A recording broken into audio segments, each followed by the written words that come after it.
तर इथे बघू शकता छान अशी पूजा मांडून झाली आहे माझी. आता कशी दिसते साडीमध्ये बघ बरं.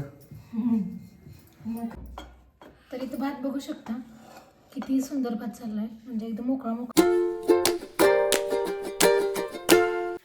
नमस्कार मंडळी, तुम्हाला सगळ्यांचं स्वागत आहे आपल्या नवीन एका ब्लॉगमध्ये. मी अमृता. तर आज आहे मार्गशीर्ष महिन्यातला शेवटचा गुरुवार. तर आज पूजा पण मांडायची आणि प्लस संध्याकाळी उद्यापन करायचं आहे. तर आत्ता वाजलेत सकाळचे 8. हे पण सकाळी ऑफिसला लवकर गेले कारण त्यांचं ऑडिट चालू आहे, त्यामुळे मग सकाळी 6 वाजताच गेले ऑफिसला. चहा नाश्ता फक्त करून गेले, त्यामुळे जेवण बनवायचं पण टेन्शन नव्हतं आज मला. तर बाकी सगळी कामं आवरलीत माझ्या घरातली. आता देवपूजा करायची आणि पूजा मांडायची. आणि आज मी साडी वेअर केली. खूप दिवसातून साडी घातली मी आज. साडी तशी मला पहिल्यापासून आवडते घालायला, पण प्रॉब्लेम कसा आहे, मला साडी प्रॉपर नेसता येत नाही. म्हणजे खूप वेळ जातो साडी नेसण्यामध्ये. मग असं वाटतं की सर आपलं पटकन ड्रेस घालून त्या टायमिंगमध्ये आपली दुसरी कामं होतील घरातली. मग अशा हिशोबाने मी साडी नेसणं इग्नोरच करते. पण मला गावी गेल्यावर साडी कंपल्सरी नेसावी लागते, कारण म्हणजे गावी कसं असतंय वातावरण सगळ्यांना माहितीच आहे, त्यामुळे तिथं साडी नेसते मी. सो थोडाफार मला अनुभव आहे साडी नेसायचा, नेसते साडी बऱ्यापैकी मी. तर तुम्ही मला सांगा कमेंटमध्ये साडी कशी दिसते मला. तर चला आजचा पूर्ण ब्लॉग मी साडीवरती शूट करणार आहे. पूजा मांडायची तयारी मी रात्रीच केली आहे, म्हणजे फळं आणली, फुलं रात्रीच आणली. आणि आज उद्यापन असल्यामुळं ना मी आज म्हणजे लहान मुलींना आमच्याकडे बोलवतो आम्ही, त्यांचं पूजन करतो, त्यांना फळं वगैरे देतो. नंतर आपलं जे देवीचं पुस्तक असतं त्याचं एक प्रत त्यांना देतो. आणि काय आपली छोटी मोठी भेटवस्तू द्यायची. तर त्यासाठी मी रात्रीच त्यांना एक वस्तू आणली आहे. आता ते त्यांच्या उपयोगाचीच वस्तू आणली. तुम्हाला म्हणजे काय आणले तुम्हाला दाखवतेच मी, उद्यापन करताना तुम्हाला ते दाखवते. आणि साडीचा विषय सांगते तुम्हाला. माझ्यापेक्षा जास्त ना माझ्या मिस्टरांना साडी खूप आवडते. म्हणजे त्यांचं म्हणणं असं असतं की तू रोज साडी नेसत जा, पण नेसायला काही प्रॉब्लेम नाही, पण साडी नेसून फक्त निवांत बसायचं आहे का नाही. घरातली सगळी कामं आवरायला लागतात, प्लस ऑफिसचं पण काम करायला लागतं मला. मग मला कम्फर्टेबल वाटत नाही साडी नेसून दिवसभर. मग त्यापेक्षा असं वाटतं ड्रेस घालावा. तर त्यांच्यासाठी पण सरप्राईज असणार आहे. मी साडी नेसली म्हटल्यावर संध्याकाळी बघूया त्यांची रिॲक्शन कशी आल्यावर ऑफिसवरनं, मी तुम्हाला दाखवते ते पण. चला आता बाजायला गप्पा टप्पा पटकन मी देवपूजा करून घेते, पूजा पण मांडते.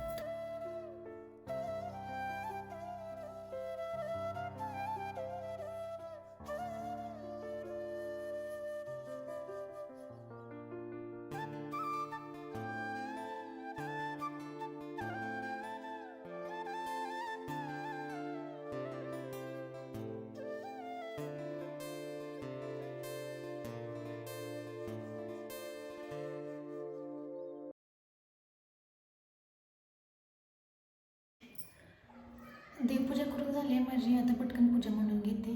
सगळी तयारी पण करून घेतली मी. इथं दाखवते तुम्हाला. हे सगळं पालव्या वगैरे आणल्यात सकाळी मी. फळं आहेत, पुस्तक वगैरे आहेत.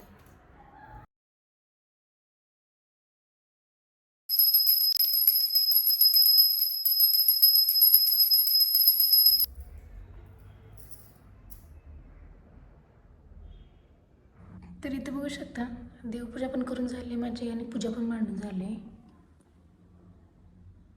तर इथे बघू शकता छान अशी पूजा मांडून झाली आहे माझी. अजून मला ऑफिसचं काम चालू करायला अर्धा तास वेळ आहे. तर पटकन मी पुस्तक वाचून घेते, कारण संध्याकाळी परत खूप धावपळ होईल. संध्याकाळी परत स्वयंपाक बनवायचा, परत उद्यापनाची तयारी करायची. तर पोरी पण संध्याकाळी येतील उद्यापनासाठी, तर तिथं बराचसाच वेळ जाईल. मग नक्की परत कुठलं काम करू हा कन्फ्युजन होईल माझं. तर मी आता निवांत वेळ येतोपर्यंत पुस्तक वाचून घेते.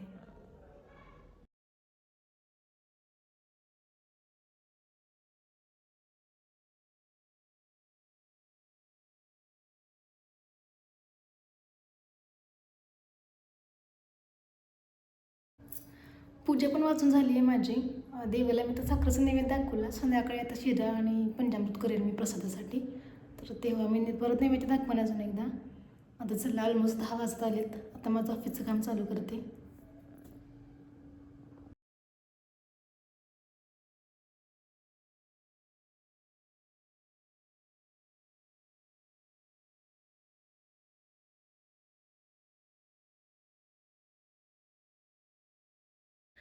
आता वाजले 5:30. ऑफिसचं काम बऱ्यापैकी झालं आहे माझं. तसं माझं ऑफिस 6:30 वाजेपर्यंत असतं, पण आज आता मला काही काम नाही आहे, त्यामुळे मी आता माझ्या पुढच्या कामाला लागते. म्हणजे मला स्वयंपाक करायचा आहे, तर स्वयंपाकाची तयारी करते मी.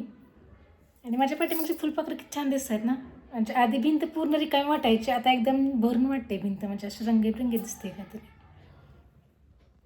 तर जेवणामध्ये बनणार आहे मसाले भात मी. तर पावटा घालून मसाला भात बनवणार आहे. हे आता मागच्या 2 दिवसापूर्वी गावी गेले होते. त्यांना अचानक गावी जावं लागलं तेव्हा गेले होते. लगेच सकाळी जाऊन संध्याकाळी रिटर्न आले. तेव्हा रिटर्न येताना त्यांनी पावट्या शेंगा आणल्या होत्या. म्हणजे आपल्या घरच्याच पावट्या शेंगा आईने घराच्या पाठीमागे लावल्यात. बऱ्याचशाच आहेत. तर आता थंडीमुळे चांगला त्याला बहर पण आला आहे आणि आता शेंगा चांगल्या भरल्यात पण त्या. आधी कोवळ्या होत्या आम्ही घरी गावी गेलो होतो तेव्हा. तर आता चांगल्या भरल्यात. मग हिने त्यांना आणल्या शेंगा. तर आता म्हटलाच मसाला भात बनवूया. हिरव्या वाटणातला मसाला भात बनवणार आहे. तर त्याची रेसिपी तुमच्यासोबत शेअर करतेच मी. तर चला आता पावट्या शेंगा सोलायला घेते आणि सगळ्यात आधी मी चहा ठेवते. कारण उपवास असेल ना त्या दिवशी चहा तर मॅन्डेटरी असतो आणि मला चहा प्यायल्याशिवाय तर काही बरं वाटणार नाही. तर चला पटकन चहा ठेवते आधी.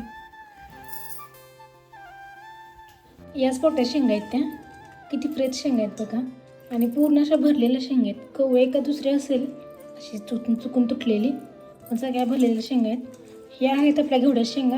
हा पण आपल्या घरी पाठीमागच वेल आहे पण थोड्या शेंगा आहेत. याला अजून जास्त भर नाही आलेला आहे म्हणत होत्या. चला चहा पण माझा झाला तयार. पटकन मी चहा घेते आणि शेंगा पण सोलते. बघू शकता शेंगा मी कामापुरते सोलल्यात. म्हणजे आता जेवढा भात बनवायचा ना त्याच्या अकॉर्डिंग थोड्याशा सोलल्यात आणि ज्या कोवळ्या शेंगा होत ना त्याच्या अशा मोडून तुकडे केलेत मी. आणि मी भाताची पण सोबत तयारी केली आहे.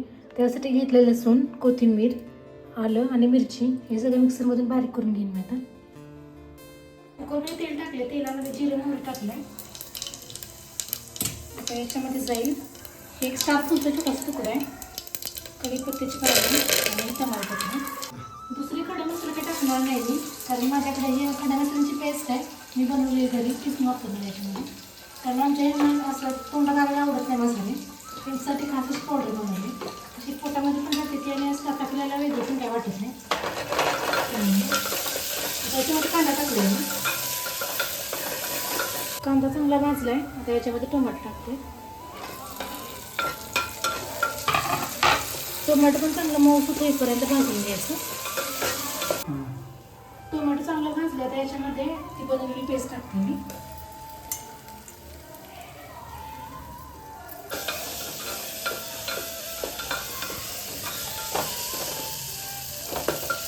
पेस्ट चांगली परतून झाली आहे.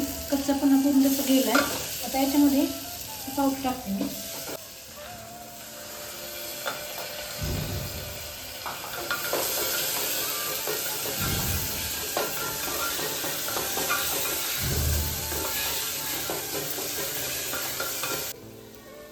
याच्यामध्ये मी खडा मसाल्याची पेस्ट पावडर बनवली ती टाकते.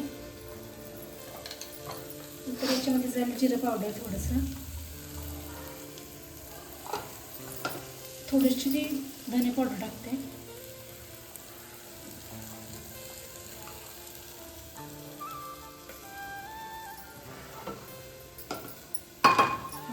परतून घ्यायचं चांगलं.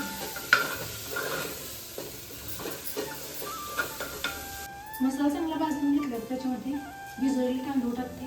ते तांदूळ मी अर्धा तास भिजवून घेतले होते आधी.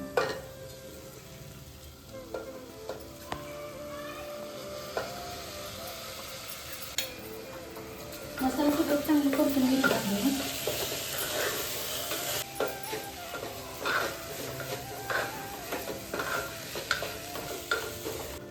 त्याच्यामध्ये गरम पाणी ओतायचं.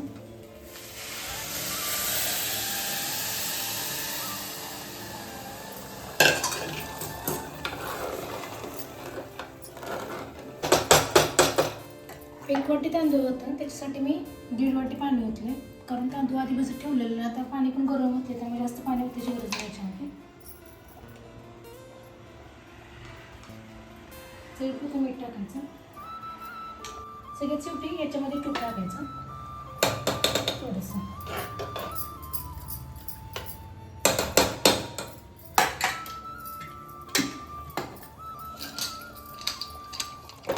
याला झाकण लावून 2 ते 3 शिट्ट्या होऊन द्यायच्या. तर मी प्रसाद बनवायला घेतला आहे. तर त्यासाठी मी तर रवा घेतला आहे.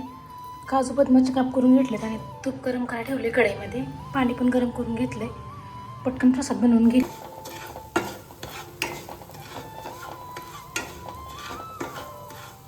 पंचामृत आणि प्रसादाचा शिरा तयार आहे. पटकन देवाला नैवेद्य दाखवून घेते मी.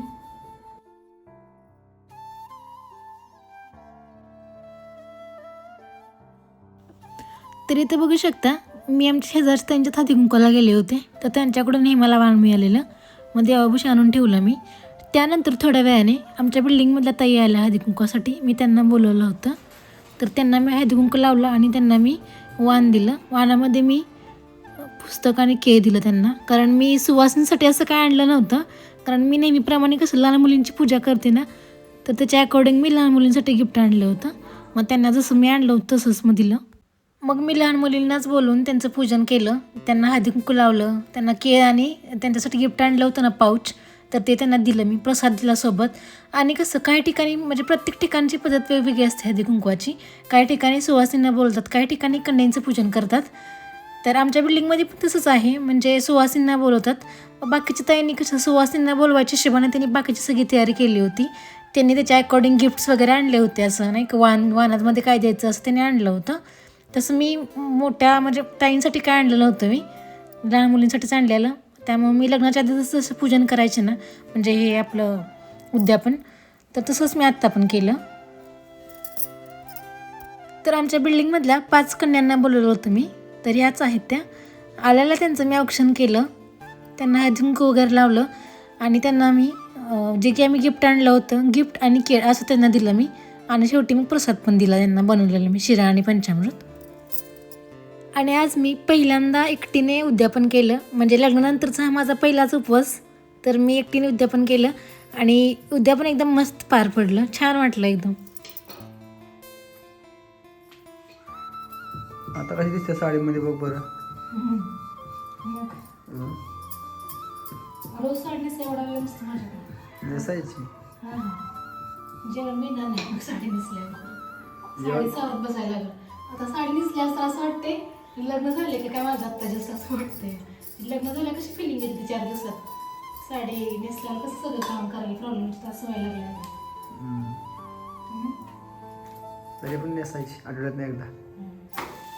प्रॅक्टिस पाहिजे करायची प्रॅक्टिस.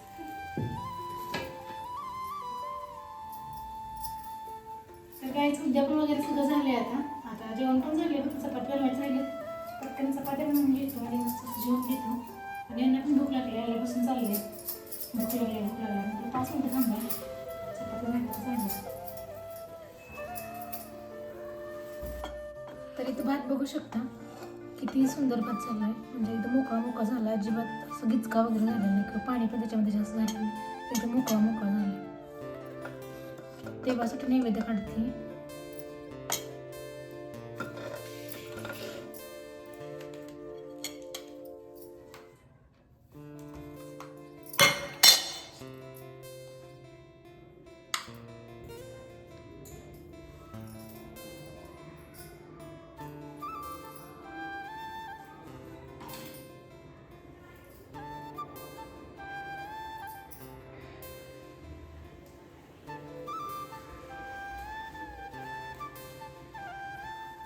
देवाला नैवेद्य वगैरे दाखवून झाला. आता आम्ही पण जेवण करून घेतो. जेवण वगैरे झाले आमचे आणि आता म्हटलं जरा पसारा लावा. आणि मी पण बिल्डिंगमध्ये ना 1-2 ठिकाणी हळदी कुंकवाला गेले होते, तर त्यांनी मला काय दिलं वाणामध्ये तुम्हाला दाखवते. छोटी प्लेट आणि हे आमच्या शेजारच्या ताईंनी दिलं. आणि याच्यामध्ये हे ब्लाऊज पीस, हे देवाचं पुस्तक, नारळ, केळ आणि कुंकवाची डबी हे आमच्या बिल्डिंगमधल्या एका ताईने दिलं आहे. छान असं उद्यापन झालं आणि आजचा दिवस पण खूप धावपळीचा गेला. तर चला आजचा ब्लॉग इथेच एंड करूया. भेटू नेक्स्ट ब्लॉगमध्ये, तोपर्यंत बाय.